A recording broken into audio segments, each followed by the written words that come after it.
উনি করেছেন ডিভাইন পাঠটা আমরা পাই এবং সারা বিশ্বে আমি ঘুরি, প্রোগ্রাম করি, সুরের একটা ছোঁয়া রয়ে ইন্ডিয়াতে গেছে। প্রোগ্রাম করি, গ্রামে গঞ্জে সমস্ত এবার জায়গায়। আমরা সমবেত যেটা উনি বললেন কণ্ঠ শুনতে আমি এত আনন্দিত হয়েছি।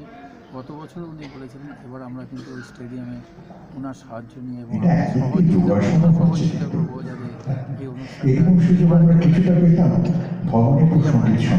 মন্ত্রীর মুখের এই আশ্বাসে কতটা আনন্দিত আপনি? অত্যন্ত আনন্দিত। আমি বিগত 3 বছর ধরে উনি আমাকে যেভাবে সহযোগিতা করছেন এবং যেরকম পাশে এসে দাঁড়াচ্ছেন, আমি আপ্লুত হয়ে যাই।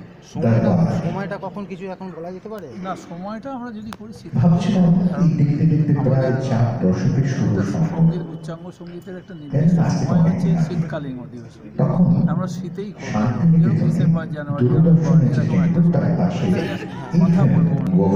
মেসেজ অলরেডি চলে গেছে। আমাদের যে 30 জন মতন যে ছেলে মেয়ে আজকে বাজালো, 30 জন কিন্তু 4 জন করে গার্জেন এসেছে। একটু আর্লিয়ার শুরু করেছে আজকে, তবুও হলে আজকে 75% লোক এসে গেছে। আমরা একটু রেস্ট্রিকশন করেছি, আনতে পারবো না, কিন্তু আমাদের কাছে প্রত্যেকটা গার্জেন আমার কাছে দাঁড়িয়েছে, সেগুলো তুলনা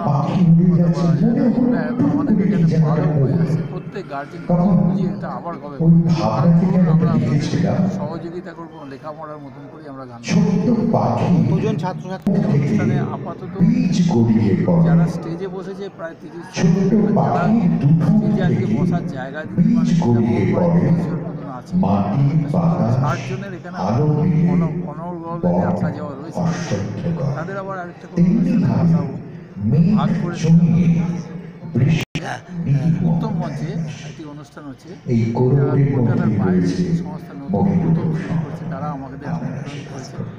আমি আমার পুত্র অভিষেক রায় যুগলবন্দি ওখানে বাজাবো।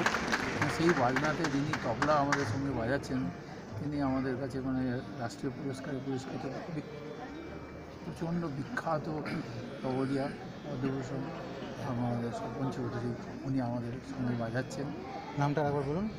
পণ্ডিত পদ্মশ্রীও পেয়েছেন উনি, আমাদের সঙ্গে অনুরোধ করছেন। এটা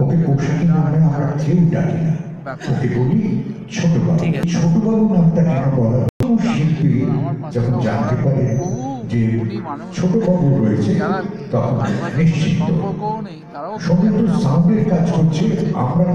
আজকের অনুষ্ঠানে মাসি বাজার, এটাও একটা আমাদের